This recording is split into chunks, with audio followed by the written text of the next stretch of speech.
Hello everyone, welcome back to Fix the Family. My name is Raylan Allamont and we are bringing you truth without compromise for the family. We are in studio with a brand new series on family planning. A little three-part series. We're going to talk about the contraceptive pill, America's crack drug, and the horrible things that the pill does to women. We're going to expose those truths right here.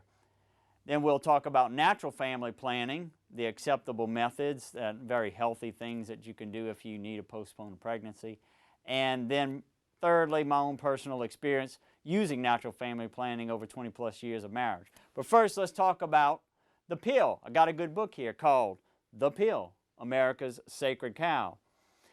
Now, get a good close-up of that book there, Will, that cow there with those nasty pills.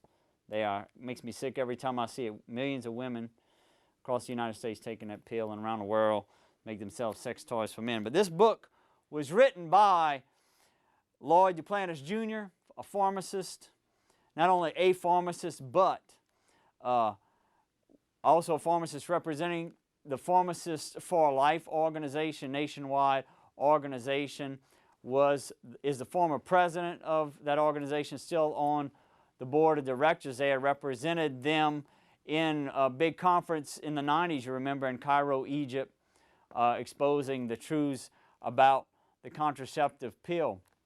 But here is what Mr. Lloyd says about the effects of the pill on women. We know that it's really not a healthy thing, and a lot of people know about those things. He says, when do we take a pill? When we are sick.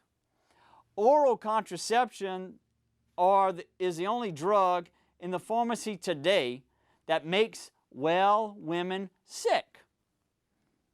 Not only makes her sick, but does so by affecting one of the most dynamic systems in her body, the reproductive system. And then he goes on to explain a lot of the side effects: headaches, nervousness, insomnia, weight gain, and decreased libido. Other things on top of that, he calls the human misery index. Physiologically, the pill mimics pregnancy. You know, the pill's popularity is mainly among its promoters, the pharmaceutical manufacturers and various government agencies. Isn't it interesting that the conflict today between the church and our nation is over the pill? There it is, after the church has laid down its teaching on the pill back in the 60s, here we are facing it. The great dissatisfaction is amongst the pill users. 1/2 of the women who try the pill for family planning discontinue using it within the first year. That's half of them. It mimics pregnancy. Pregnant women are normally somewhat irritable, moody, gain weight, and have reduced libido.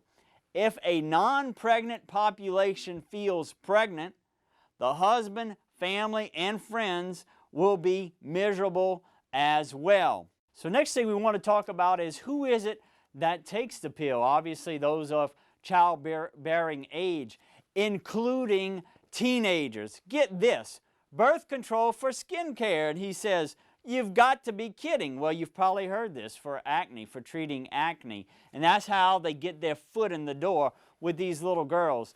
Men, if you are allowing your teenage daughters to take the pill, you'll have to answer to God for that, for what you're doing to your daughters and putting her out there for this use. This age group is also the most gullible and most easily coaxed into gobbling up these products, lured by advertisement appealing to their special sensitivities. These Trojan horses promotions on the part of the pharmaceutical manufacturers for monetary reasons alone are at best criminal. A leading cause of death among young girls in America today is cervical cancer. The use of oral contraceptives in these girls for medical reasons initially often leads to premarital sex later. Next we want to talk about what is it that happens to the children of women who are on the pill or who have taken the pill previously. So let's look over here to that. We see a lot of new cases now today of attention deficit disorder, ADD, ADHD. Get this, at least 85 to 90% of mothers with children with ADD and ADHD have been on hormonal contraception at some point time prior to the conception of the child. Rewind that and listen to it again. 85 to 90% of the cases, the woman has been on the pill. What else does it do? How about this hypothesis? We talk here a lot about effeminate men, or men who are not quite that manly. So there's been a lot of research done on this, on what's happening to these ovaries that are being bathed in these chemicals constantly. The hypothesis is that the increased occurrence of effeminate men in the American population with subsequent practice of homosexuality resulting in rampant spread of HIV and AIDS infections. That the pill and what it does chemically is a factor in that.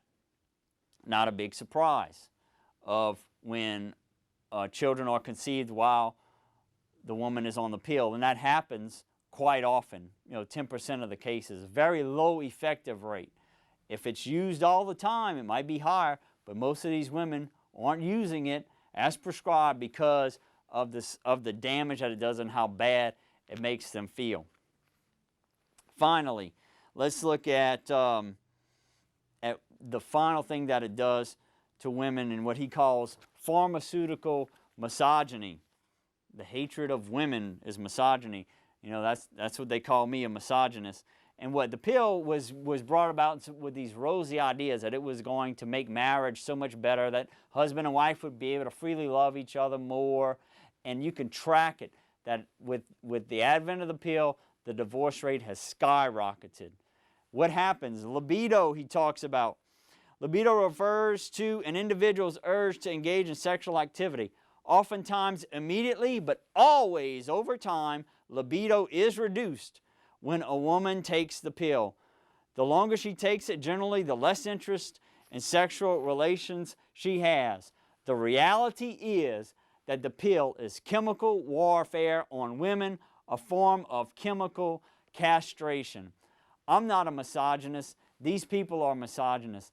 I am one of the most pro-woman men that there is. That's why I am exposing these truths without compromise, to see what the government and what the feminist agenda is doing to innocent women who buy in to their program. We have got, as a church, to stand firm against the government and against all these agendas of pharmaceutical industry.